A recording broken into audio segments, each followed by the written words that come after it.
Hey guys, all right, let's go over this review. So we've got number one, we've got this figure, this square. Remember, squares have all four sides congruent, so this side's a 3 and this side's a 3. And we need to figure out what's gonna happen when this is rotated really, really fast around line L, this vertical line. Well, what's gonna happen is it's gonna extend out the same length on the other side of the line. I'm out of room there, I'm at the edge of my paper. But it's going in a rotation because it's being rotated around that line. So it's going to make a cylinder. The cylinder is going to be a height of 3. This is how tall it is.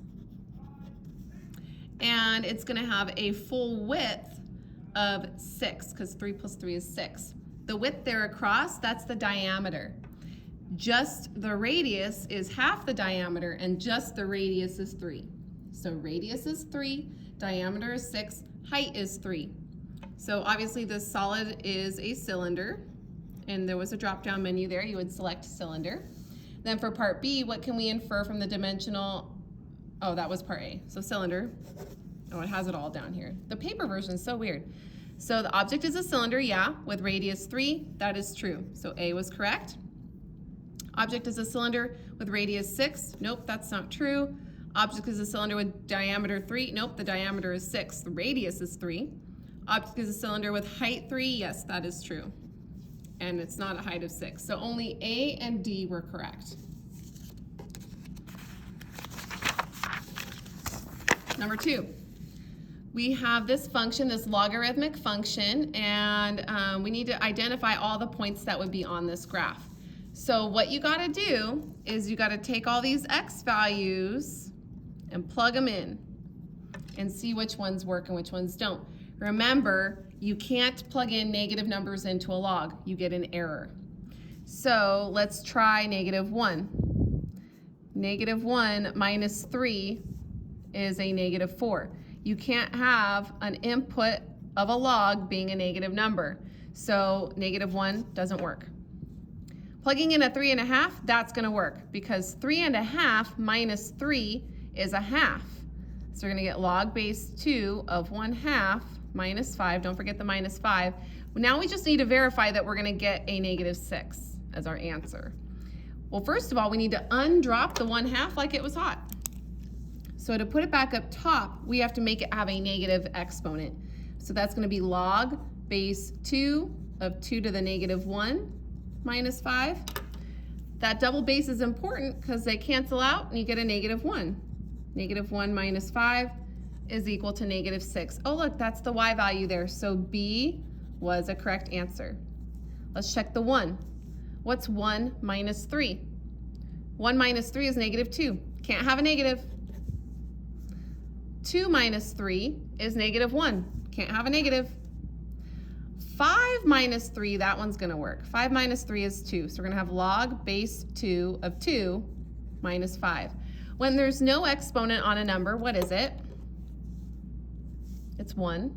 We need that because the double base cancels. The 1 gets to come down. 1 minus 5 is -4. Oh look, that's the y value. So E is an answer. And then F, let's try a 4. All right, number 19. This one's not too bad either. So this is when we learned about even and odd functions. So on the graph below, we have this funky looking W.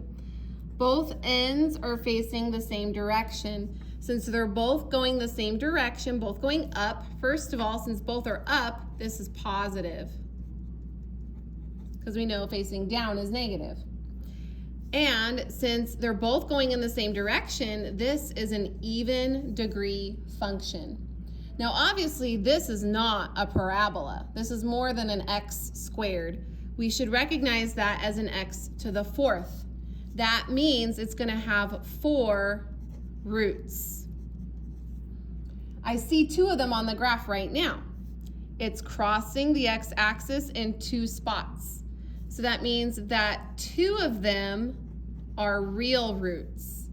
That means the other 2 that I don't see must be imaginary roots, okay? Imaginary roots only come in pairs, so they have to come in 2s, okay? So there were a bunch of drop downs for this question. So the equation of the graph has in the first one was even degree, because the end behaviors are the same. The leading coefficient is positive because it's facing up. The graph has, we just talked about that, 2 real roots because it crosses through the x-axis twice, which means that the other 2 are imaginary roots, okay? Out of the last drop down, these were your options, 0, 1, 2, and 3. It doesn't make sense to be 0 because if it were 0 imaginary roots, that means it only has 2 real roots, which means it would be a parabola. But that's not a parabola. If it had 1 imaginary root, that doesn't make sense because imaginary numbers only come in pairs, which makes the 3 not make sense. So it has to be a 2, has to, okay? And that was number 19.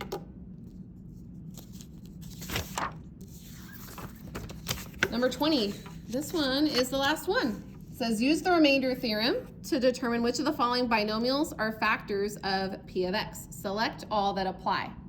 Now this is one where we have to use synthetic division because you have all these answer options here. You know what numbers to try.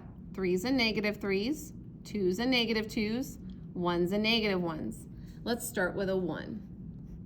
And we need the coefficients of the polynomial. 1, negative 2, negative 5, 6. Bring down the first one. 1 times 1 is 1. Negative 2 plus 1 is negative 1. Negative 1 times 1 is negative 1. Negative 5 plus negative 1 is negative 6.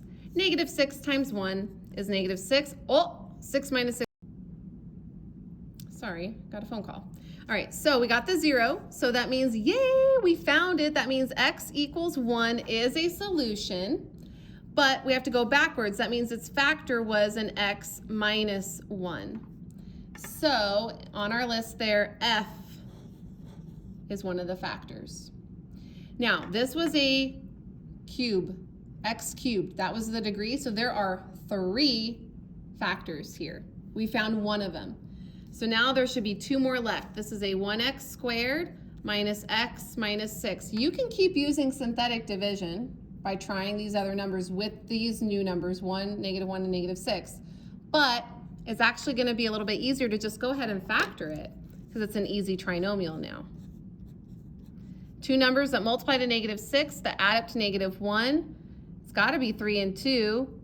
The negative should be on the 3 because negative 3 plus 2 is negative 1. So x minus 3 and x plus 2 are the remaining 2 factors. So B and C. So it's B, C, and F on number 20. And that's it, you guys. Study, study, study. The Edulastic review is opened up so that you have multiple attempts and you should be able to see your responses and the correct responses. And this is what your test is going to look like. Have a good one. Sorry, I forgot where I was at. I got a call and then I got a notification and it stops everything on my recording. Anyways, 4 minus 3 is 1, so that would be log base 2 of 1 minus 5. But I need this 1 to have a base of 2, so I could do the whole double base thing. Well, what number, it needs to be a base 2. What exponent on a 2 will make it turn into a 1? There's only one number that has that power, and it's the 0 power. Because anything to the 0 power is 1. So the double base cancels, the 0 comes down, 0 minus 5 is negative 5, and that's our y value. So F was also a solution. So B, E, and F, BEF. Number 3 says find an equation in vertex form for the parabola with focus 1, 4 and directrix x equals 5. We just did this not that long ago. You need to draw a picture. Focus 1, 2, 3, 4. There's my focus. And directrix x equals 5. 2, 3, 4, 5. This still has a lot of ink, I don't know why. Okay. So the directrix is x equals 5, so it's got to go through the x-axis at 5. Which means the vertex should be smack dab in the middle, so it should be at 3. At the same level as the focus. So there's our vertex. So our vertex must be the coordinate 3, 4. I need that because that's my HK. All right, so since the focus is always inside the parabola, this parabola is opening to the left, which is a negative direction. Whenever it opens to the left, that means our p-value is negative, and that distance, that p-value, the distance between vertex and directrix, or I could go vertex and focus, same thing. It's only 2 units, but because it's negative, or it's opening in the negative direction, it's negative. All right, I have all the things. The formula for the left or right parabola is x equals 1 over 4p, y minus k quantity squared plus h. Okay, so when I plug in all the things, I'm going to have x equals 1 over 4 times negative 2 is negative 8. So I'm just going to throw the negative out front. Y minus the k is a 4. The h is a 3. There it is. And that's what you would type into the box, this whole thing. Okay? Number 4. Find the equation of a parabola with focus 0, 1 and directrix y equals negative 1. So again, with the picture, this time our focus is at 0, 1. We're on the y-axis there. The directrix is y equals negative 1. So y equals, so we're on the y-axis, got to cross through it. The vertex should be smack dab in the middle, so that means it's got to be at the origin. At 0, 0, that's our HK. Remember, the parabola wraps around the focus, so that means it's facing up, which is a positive direction. The distance between the vertex and the directrix is 1 unit, so our p-value is 1. The formula for an up or down parabola is y equals 1 over 4p, x minus h quantity squared plus k. So we just have to plug in all the things. So y equals 1 over 4 times 1 is 4. X minus 0 is just x, so it's going to be an x squared, and then plus 0, I don't need to put plus 0, so that's the answer. Notice for the answer input, it already has the y equals part, so you just need to type in 1/4 x squared. That's number 4. Next, it'll let me turn the page. Number 5 says, consider the pair of functions in the first column. Determine if the two functions are equivalent. Are they the same? Okay, we have to look at them in their different log forms and exponential form. So looking at pair 1, we have y equals 2 to the x, and x equals log base 2 of y. I would start with the logarithmic one because we learned if we rewrite it so that the log is on the left of the equal sign, we can do our roundabout. Because remember, it's all about the what? The base. In this case, it's a base 2, and then go counterclockwise all the way around. So when we rewrite this in exponential form, it's 2 to the x equals y. That's the same as y equals 2 to the x. So are those equivalent? We had to type in yes or no in the blanks. Pair 1 is a yes.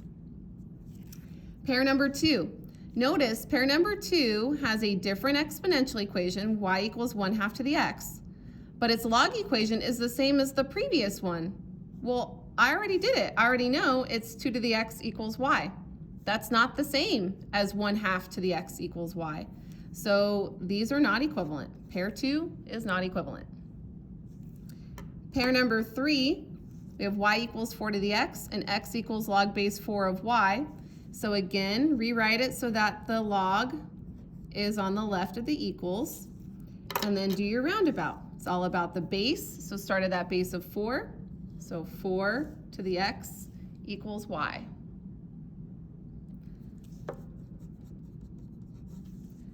Which is what that first equation was. So that, yes, they are a pair. And then the fourth one's already done for you, so you don't even need to worry about it. Okay. Number 6. Solve the equation log base 5 of x plus 4 plus log base 5 of x. Well, we got to remember, when you're adding logs, what are you supposed to do to their inputs? You multiply. So when we rewrite this, we're going to get log base 5 of, I need to multiply x plus 4 times x. So I have to distribute the x. That'll be x squared plus 4x equals 1. Now I gotta get the x's out of the log. I can't solve for x if they're still in the log. The only way to undo a log is to invert it. So I have to take a base 5 on both sides. Because remember, the double base cancels and the stuff inside gets to come down. 5 to the first power is just 5. Anytime you get a quadratic, that's when you get an x squared. You need to get everything over to the same side, equals 0 on the other. So we're gonna need to subtract 5. So we'll get x squared plus 4x minus 5 equals 0. And we need to finish off solving for x either using quadratic formula or factoring. It's factorable, and that's quicker and easier to use in my opinion. So I need two numbers that multiply to -5 that add up to 4. It's gotta be 5 and 1. But to add up to a positive 4, the 1 is going to be negative. Okay, and then you break those apart, set them each equal to 0, so x is going to equal -5 and x is going to equal 1. Anytime you get two solutions, one of them will always be extraneous. Which one is it? Well, we can't plug in a negative into a log, so we can't plug in that -5. So guess what? That's not a solution, it's extraneous. Which means x equals 1 is the only solution. So when you typed in the solution, you should have typed in x equals 1. And then when you find the extraneous solution, that's the one that doesn't work, you select it from the drop-down menu, and it was a -5.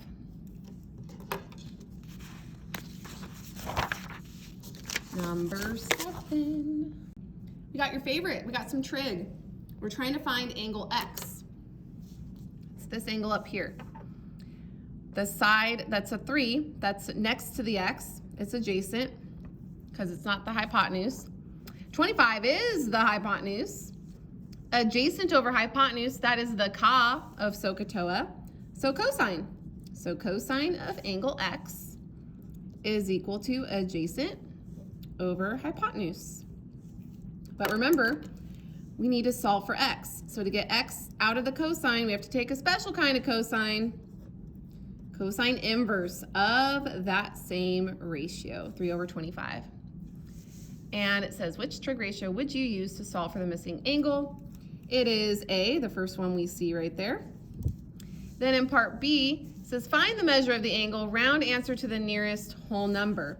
So now we have to type that into our calculator. Oops, come on, focus. I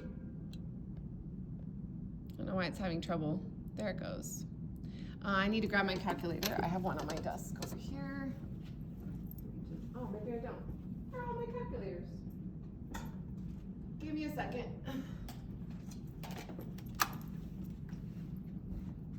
People keep moving my stuff.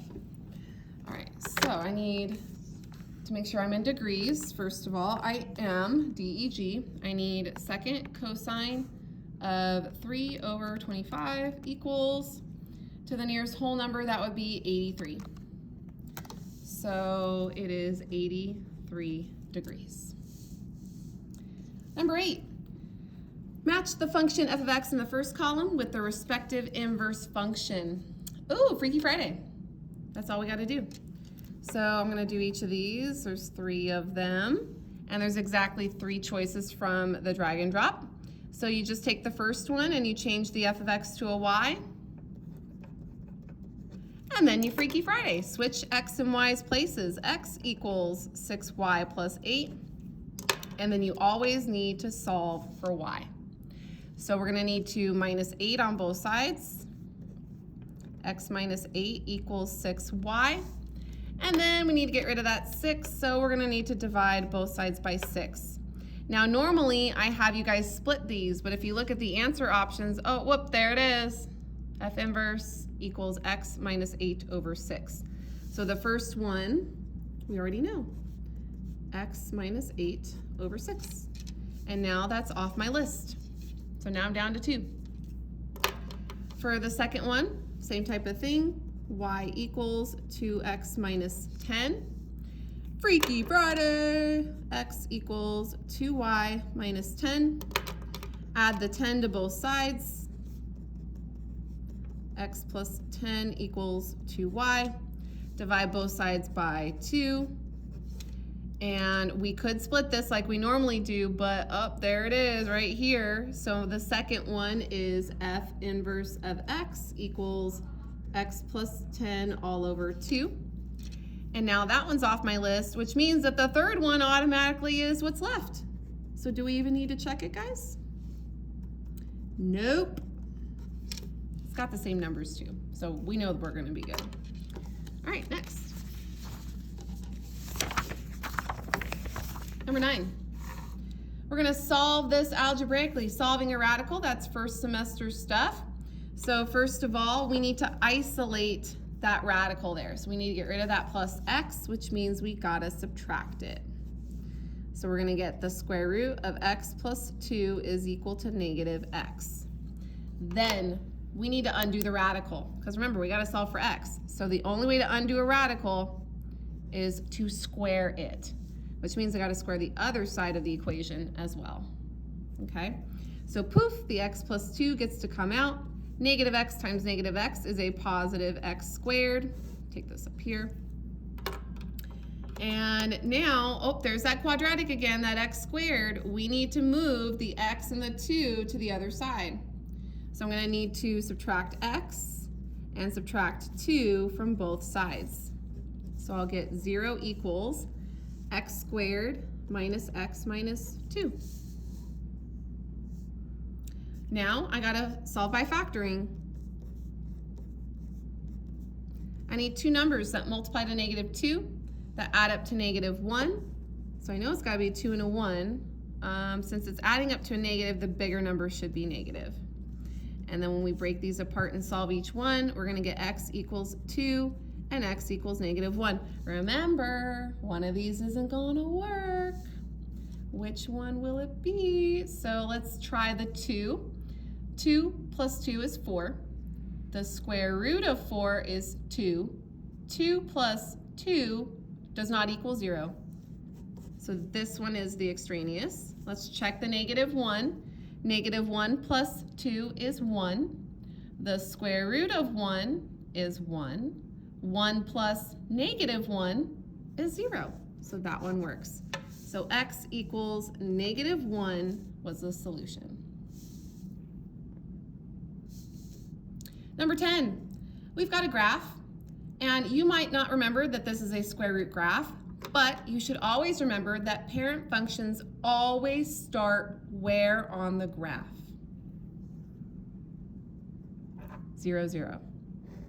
So the parent square root function always starts at 0, 0, no matter what kind of function it is, whether it's square root, cubic, logarithmic, exponential, it doesn't matter. Parent functions always start at the origin. So this one was shifted. It was shifted to the left by 5, so left 5, and it went up 2. So left 5 and up 2. So since I know it's a square root function, saying it's going to the left 5 means I need a plus 5 under that radical. Saying it's going up 2 means I need a plus 2 outside the radical. So square root of 5 plus 2, it is B. B is it. B for Boba Fett. Number 11. Which of the following cube root functions is not 1-to-1? So remember, the majority of cube root functions are 1-to-1. The ones that are not 1-to-1 are the ones that have extra junk in the trunk. Which one has extra junk in the trunk? 2x squared, x, that's the extra junk in the trunk. C is not going to be 1-to-1. What's going to happen is that square root functions look like this. They're the sideways spinner, right? That 2x squared under the radical is going to make it so that it has extra humps in the middle, which means it won't pass the horizontal line test. And that's what makes it not 1-to-1. 1-to-1 is where a function and its inverse are both functions, but if the function doesn't pass the horizontal line test, then when we switch it, it's not going to pass the vertical line test, meaning it won't be 1-to-1. Okay, so just look for the extra junk in the trunk. Number 12. We've got a rational equation. We got to add them together and write our answer in simplest form, meaning we got to make sure it's reduced. So remember when we were doing these in first semester, we needed to factor everything. So I'm going to rewrite that first fraction, but I'm going to factor the x squared minus 25. That's a difference of two perfect squares. It factors down to x plus 5, x minus 5. And then bring down the other fraction. There's nothing to factor there. But once you see it in factored form, you see that the second fraction is missing an x minus 5. We need to make it have an x minus 5. So we're going to need to multiply top and bottom by x minus 5 because we're getting a common denominator. We're going to need to distribute that x, and then we'll be able to add them. They have a common denominator now, so I can put it all over that same denominator. And x times x is x squared. X times negative 5 is a negative 5x. And there's a plus 6. Don't forget about the positive 6. The next thing you got to check is to see if anything else is going to cancel. So we need to factor that numerator. We can keep the denominator. There's nothing left to do in the denominator. In the numerator, I need two numbers that multiply to 6 and add up to negative 5. It's got to be a negative 2 and a negative 3. And then at that point, I see nothing's going to cancel, so I cannot reduce this fraction. So then I could type this in as my answer, or you could type this in as your answer. It doesn't matter, they're both correct. 13. We're given the function y equals x squared minus 36 over x squared minus 5x minus 6. In part A, we need to determine the equation for the horizontal asymptote. So remember, there were three cases. If it's got a big top, then there is no HA, no horizontal asymptote. If it had a big bottom, like the denominator degree is bigger, then it was y equals 0. If they have the same degree like these two do, they both have a power of 2, then you take the ratio of the leading coefficients. In this case, it's 1 over 1. So that means that y equals 1 is the horizontal asymptote. So that's what you would type in. Okay. Next, for part B, it says determine the coordinates of the point of discontinuity that is a hole. Write your answer in coordinate format. If necessary, leave your answer in simplified fraction form. So we got to find a hole. So we got to find what's in common that cancels out top and bottom. So we need to factor everything. X squared minus 36 is a difference of two perfect squares. That factors down to x plus 6, x minus 6. The denominator is an easy trinomial. I just need to find the two numbers that multiply to negative 6 that add up to negative 5. It's going to be a negative 6 and a positive 1. So we see that x minus 6's cancel. So that means there's our hole. It's a hole at x equals 6 because that's what makes the factor 0. But they wanted it as a coordinate format. So they want a coordinate. That means parentheses. The x value is a 6. I need to find the y value.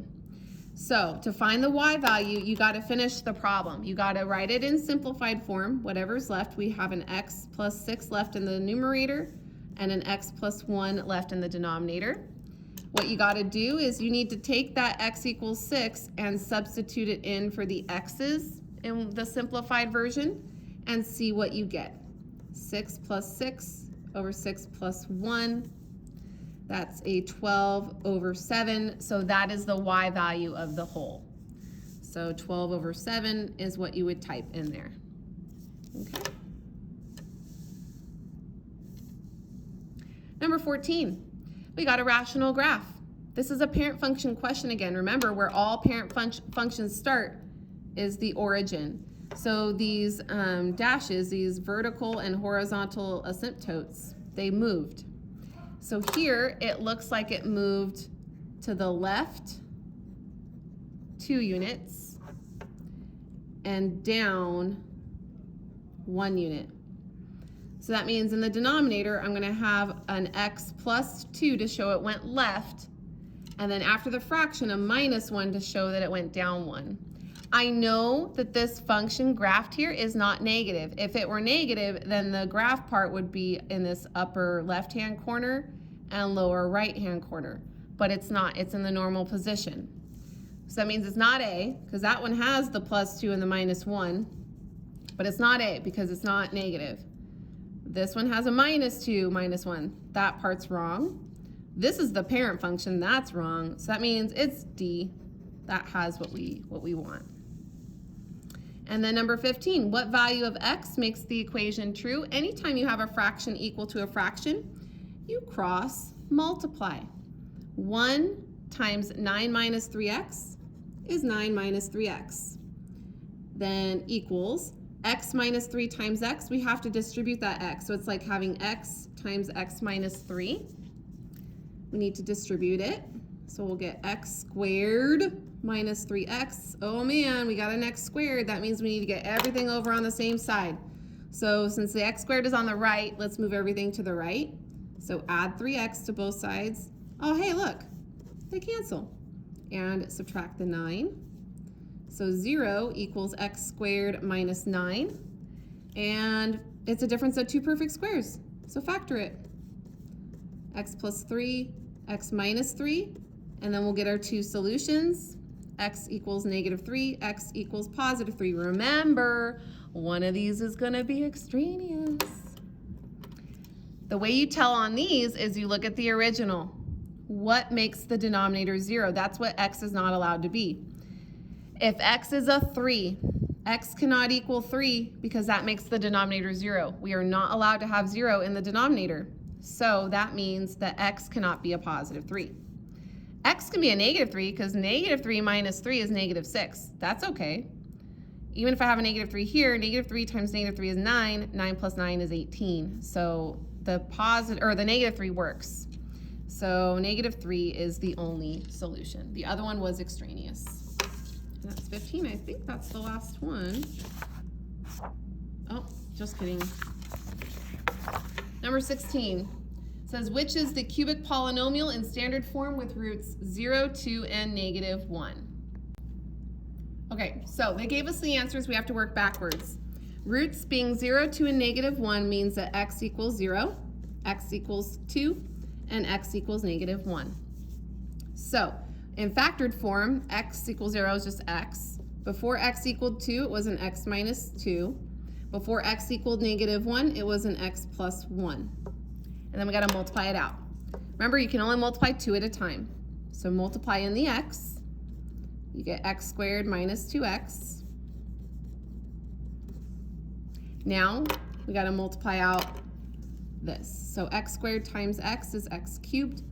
X squared times 1 is an x squared. Negative 2x times x is a negative 2x squared. Negative 2x times 1 is a negative 2x. So I know it's got to end in a negative 2x, so that means I can eliminate b because that only ends in a negative 2. And I can eliminate d because that ends in a positive 2x, so it's not d. All right, let's combine like terms. So I'm going to have x cubed, and then 1x squared minus 2x squared is a negative x squared. So I need minus minus, x cubed minus x squared minus 2x, and the only one that does that is C. 17, long division, ooh, my favorite. Okay, let me set this up. So negative 2x plus 3 is going to be divided into 4x to the 4th plus 12x cubed plus 7x squared plus x plus 6. Okay, I hope I can fit that all in there. All right, what do I multiply by negative 2x to get 4x to the 4th?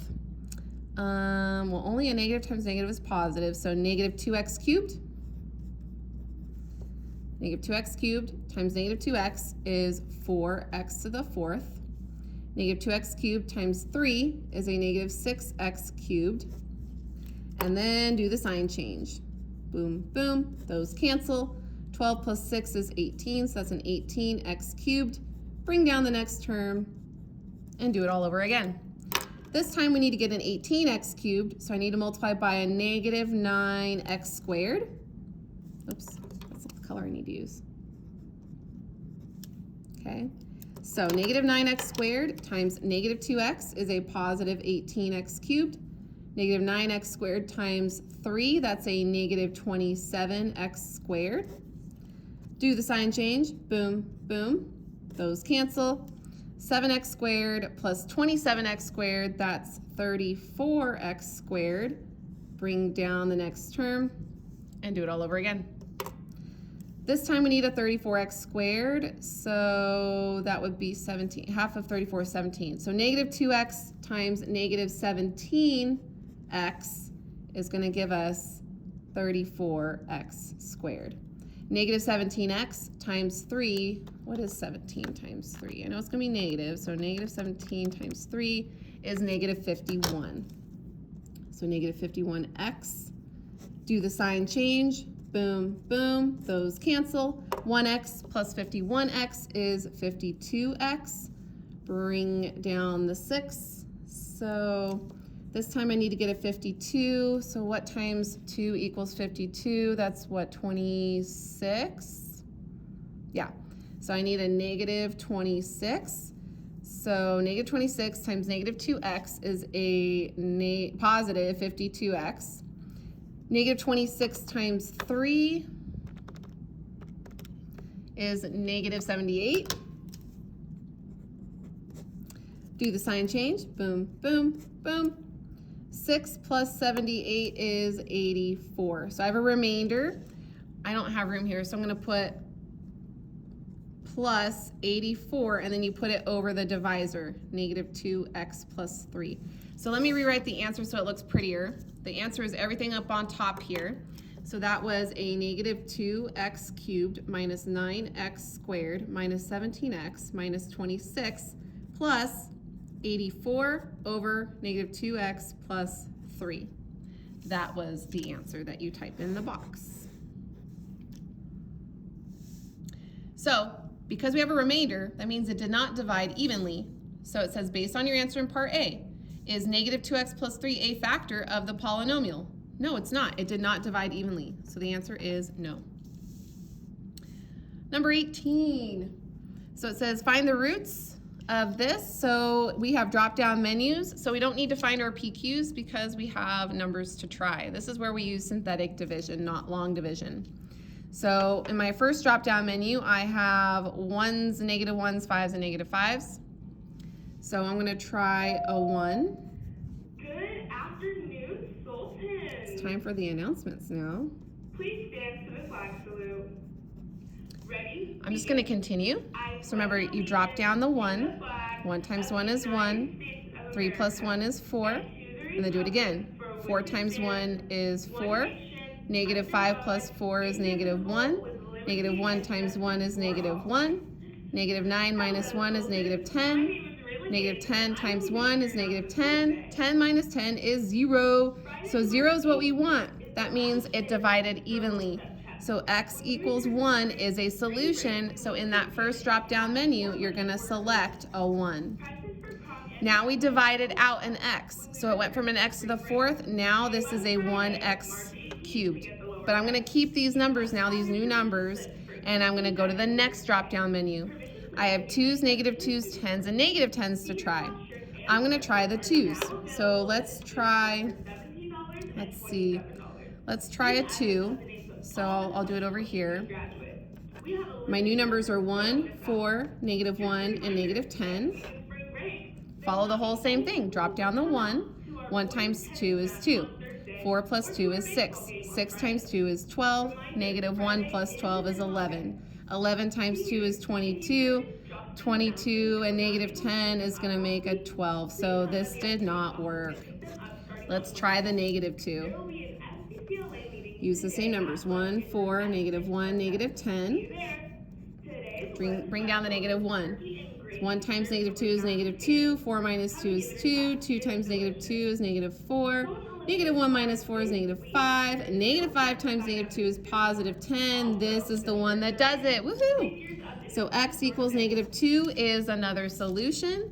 And there we go. You would select that from the drop-down menu. The last two drop-down menus have decimals. That means you're going to be using the quadratic formula. So remember, when we divided out the 1, we got it down to an x cubed. Now we divided out a -2, so now this is down to a 1x squared plus 2x minus 5. So we're going to use quadratic formula on that. So identify the ABCs. A is 1, B is 2, C is -5. I'm going to put the work over here. So quadratic formula. So x equals negative, b is 2, plus or minus the square root of b squared minus 4ac all over 2a. Wow, that was really hard talking with her talking in the background. Anyways.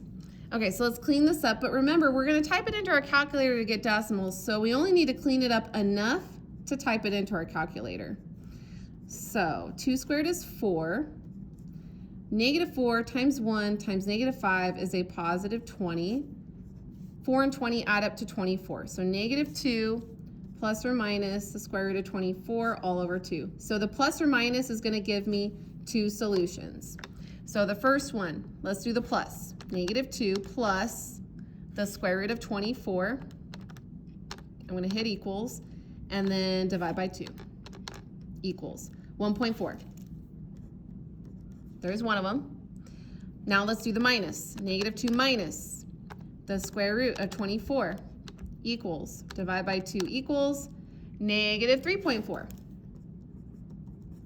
So in drop down C, oh, there's my -3.4. And drop down D, there's my positive 1.4. And there's number 18.